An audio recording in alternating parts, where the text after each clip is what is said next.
Hello, my name is Steve Senegal, and I won the 2010 Formula One gold race at Reno Air Races. We're here at Hayward, California at my hangar, having a great time.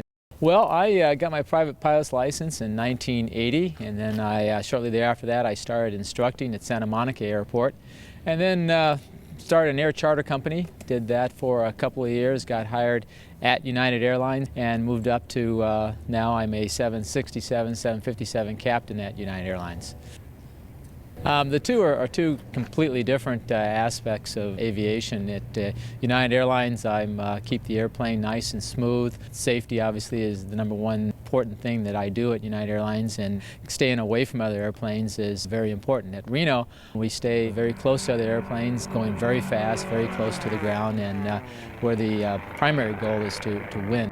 Back in 1999, I met a guy named Ed Dutro, and I crewed on his airplane for a couple of years and sort of got a taste for racing at Reno and how much fun and the camaraderie and everything that goes on at Reno. And then in 2004, I purchased Misdemeanor, a Casset. I bought it, restored it, put a new wing on it, had some engine work done on it, and flew it for a couple of years. But as much as I could do to it, it just wouldn't get any faster. Then in 2008, I guess it was, I bought Endeavor from Dave Hoover. Endeavor's just a great airplane. In 2008, I won the gold. 2009, we had some problems and wasn't able to finish the gold race, and then came back in 2010 and just won the gold. The engine worked great. Ken Tunnell down at Lycon just did some fabulous work on the engine. I had more time on the course, more time in a faster airplane, and got more comfortable on it, and everything just came together, and just had a great time in 2010. It was actually just an awesome week. Put it together, had a practice flight on it. Airplane felt really, really good, felt really stringent, felt really strong. Lycon did a really great job on the engine. Then we had the qualifying laps on Tuesday and Wednesday.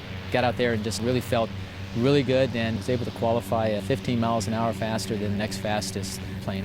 The next heat races, it just felt good, and I sort of got into a groove and felt really good flying the airplane, and the airplane felt really good flying. When you're up flying, you're concentrating, you're focusing on flying the airplane, watching the temperatures, watching your pressures, watching the pylons, watching the other competitors, other racers right next to you. And so, you're focused on flying, and you're not really counting the number of laps that you're flying. And then when we landed, everyone or several people came over and asked what happened, and my response was, "What happened to what?" And they said, "Well, you only flew 7 laps. What happened?" And so that was the first I'd heard of it. Talking with the flag person and the timers and such, I guess what happened is that somebody lost count down on the ground. Each race after that, I paid more attention to the number of laps that I was flying, and we'll definitely pay attention to that next year. We got to the gold race, the final heat, final race, and of course that's when the winds came up, and we had a couple of airplanes got damaged on the ground. Winds kicked up very strong in the afternoon of the gold race. That morning they were actually blowing pretty hard as well. Usually we fly off runway 26. We use a different start. The winds were blowing, a little more of a crosswind than a headwind than you typically see out there. And basically just as the green flag dropped, we all applied power. There was a gust of wind that came out there and basically caused Miss USA went off into the dirt, as Invictus did as well. I was fortunate enough that when the gust hit me, I was able to keep it going straight down the runway and get airborne and have a good race. I didn't know what had happened on the start and behind me, because all those airplanes were in fact behind me at the time. It felt really good. I was out there again in front, and it was just a great week. Great week indeed.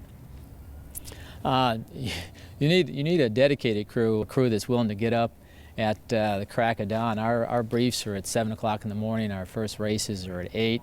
To get somebody to devote an entire week of their life or vacation to come out and then do that for you, it takes real dedication. Cash Copeland, he's my crew chief. He keeps me safe. If the airplane's not ready to go and he tells me we're not going, well, we just don't race. Ed Dutro, who actually got me started into air racing a long time ago, is now on my crew as well.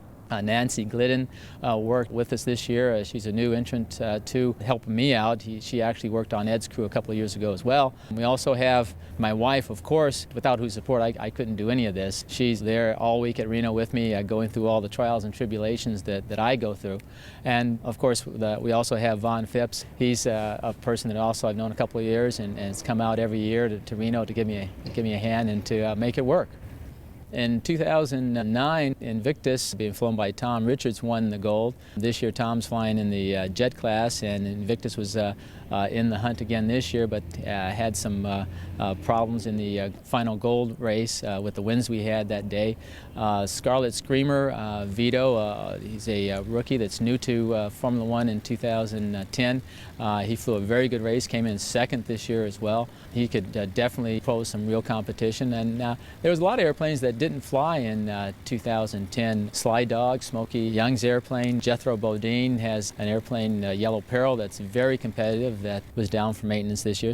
There are rumors of other new airplanes coming on the Formula One scene next year, so it'll be interesting to see how they perform. I mean, there's many airplanes out there that is going to make me work for it in 2011, that's for sure. You know, we're going to pretty much keep it the way it is. There's a few things we're going to do to it that get it ready for Reno for next year. Do some more flights on it, make sure that everything's still running great for it down here, and then just take it up there and run again.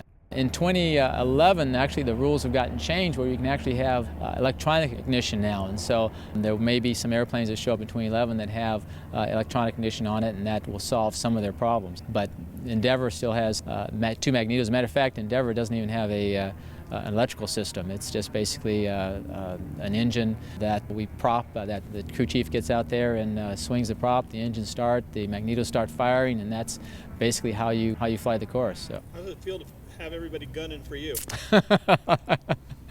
Well, it's a unique experience, and feels pretty good actually. As long as I can keep them looking for me, that means I'm in the lead.